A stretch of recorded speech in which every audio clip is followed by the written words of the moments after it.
suing the city's Papa John's outlet for employment discrimination. He joins me here on the program. George, good to have you here. You record this pretty blatant conversation. You share it with corporate. You expect to probably get some sort of grievance redressed, but instead they give you the boot. That's what happened?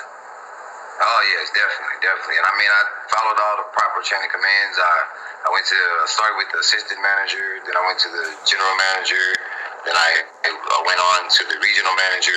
I even sent over copies of the recordings, the text messages, PDFs. I have that, everything that happened, the Facebook messages, the threats that he had, sent out to St. Anne, the police department trying to get them to, either apprehend me or do something to me about 1 o'clock in the morning. So, at this time of night, it's crazy. So, sure. You never know what. Give us the background. Give us the backstory on what happened to you, what led you to finally say, I'm going to record what's going on here, because it doesn't sound like it was the first time you've had an incident that was a bad exchange. Was it one employee? Was it a group of employees? What was the situation? Give us the backstory. Okay, so he pretty much had power to his knowledge, and the thing of it was, he wanted to use their power, and he had been using their power to abuse the other employees, changing particular one female schedule so he can get off at the same time with her, and just so she have to take him home. And it got to a point where she was so terrified that she was Facebooking me, messaging me. We would talk, and she finally like, I need you to go to someone. I don't want to do it. I'm scared he's gonna do something to me. And I'm like, oh my God, okay, so what do you want me to do? I have all those recordings as well. And I'm just finally, she's like, just go to corporate for me and see what see what'll happen. And so I went to corporate in hopes that they would do something after I went told the other managers. And it was like after I did that, I learned that particular manager was friends with the district office manager, and that's why he felt so powerful, because anything that anybody had to say or do would be thrown out by the upper management, because he had that power with that connection with him. So once they, what really led me to recording it was pretty much the young lady in the fear, and there was a couple of other guys that he wanted to harm there, and they had no idea. And I'm like, I would tell them, hey, he said he's going to harm you, just be careful, watch yourself. And, oh, no, he's not going to do it. And I'm like, everyone's taking it so lightly, like, things like this don't happen.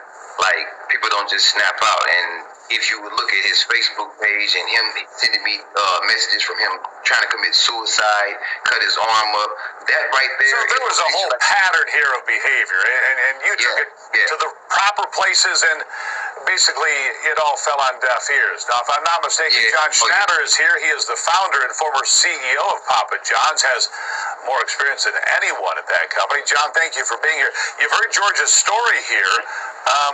Pretty upsetting, I would say. Here's a guy who says, listen, I'm trying to make a living, I'm getting harassed, the guy's changing schedules, he's doing things and then he says these terrible things, which he records, and instead of getting some relief, he gets fired. What do you make of that?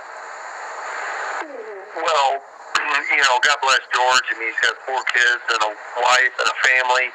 He loves Papa John's, he loves his job, and when you listen to the tape, it's just horrific that the company would promote this kind of racism. When I was there, if anything like this came down the pipe, this wouldn't have been tolerated for 1 second. And here it is, George, just trying to make a living, just trying to do a good job, and for 7 months has got the runaround from Papa John's International, and it's just wrong. It's just wrong. So what would you advise him? Obviously, it's not just the company you founded. It's a company that you obviously have an emotional connection to, even though you're not there anymore. Even though you're not the CEO, you founded this. It has done remarkably well as a franchise in America. What would your advice be to George or to anybody out there in America today that faces a similar circumstance? Because unfortunately, we still know these things happen. What would you advise from your corporate experience? Well, as we all know, we do have a race issue in this country. And the question for the House is, how do you solve for this? And there's a right way and a wrong way. For Papa John's to carry this show, this slamming it that we have diversity and that we're, pro-people and anti-racist. And to carry that flag and make it so shallow that where it really counts, and that's at store level with the people that are doing really the hard work, the heavy lifting, and to put on that show but not walk the talk is the worst thing we can do in this country with regards to promoting equality. The worst thing. Papa John's has taken a company that never had any, because I wasn't tolerated. There was never any diversity issues or race issues, and then put on this, wolf in sheep clothing that we're fully diversified and race doesn't exist in our company, and then treat George and his family the way they did. It's just hypocritical at best. And George, I could see you there on camera. You're nodding in agreement with what John's saying here. The 4 kids, you still have a family to support. You're a guy that's willing to work hard. You do love the company, John says, and you wish none of this had happened.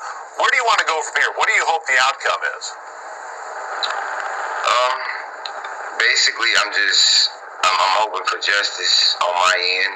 I'm hoping that accountability is taken. And like Snyder said before, I hope that there's some type of reparation involved. I feel that we should get together and form some type of structural program or training or something for companies to put in effect for, people that are lesser, or should I say, the more poverty-stricken areas, because those are the people that are more suffering. And it's like the thing that killed me the most was their attorney telling my attorney that he has 100% success rate of taking cases like mine and throwing them into arbitration court. When I say I'm disturbed by that, that just makes me think, how many cases have you done like this? And if I didn't record it, what would have happened? Nothing, it sounds like. Yeah, George Mitchell, I greatly appreciate your story. John Schnatter, thank you for coming in and sharing your experience as well from your time at Papa John's. And George, we wish you the best and hope that it comes out. Of course, we'll keep up on this case and give you an update as it happens here. We'll do that on America's Voice Live. Thank you, gentlemen.